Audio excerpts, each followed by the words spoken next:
പൂപ്പാറയിൽ ഇതര സംസ്ഥാന തൊഴിലാളിയെ കൊലപ്പെടുത്തിയ പ്രതിയെ ചോദ്യം ചെയ്യാനാകാതെ പോലീസ്.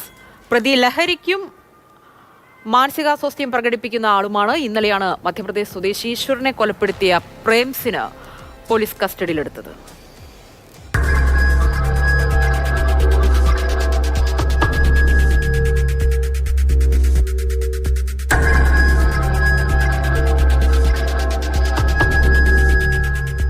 ശനിയാഴ്ച രാത്രിയാണ് കൂടെ ജോലി ചെയ്തു വന്നിരുന്ന ഈശ്വരനെ പ്രേംസിംഗ് തലക്കടിച്ചു കൊന്നത്.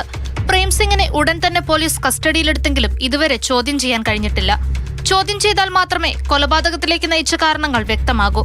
മാനസികാസ്വാസ്ഥ്യം പ്രകടിപ്പിച്ച പ്രേംസിംഗിനെ കോട്ടയം മെഡിക്കൽ കോളേജിൽ പ്രവേശിപ്പിച്ചു.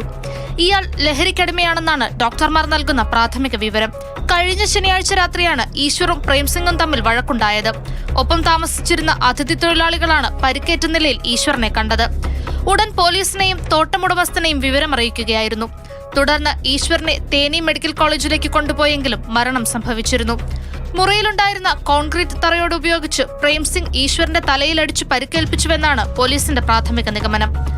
അന്വേഷണം പൂർത്തിയാക്കിയ ശേഷം കോട്ടയം മെഡിക്കൽ കോളേജ് ആശുപത്രിയിൽ നിരീക്ഷണത്തിലുള്ള പ്രതിയുടെ അറസ്റ്റ് രേഖപ്പെടുത്തും.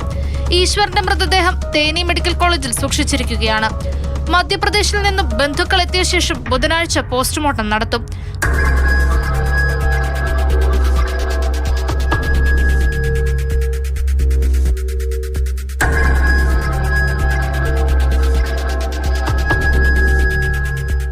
മാതൃഭൂമി ന്യൂസ്, ഇടുക്കി.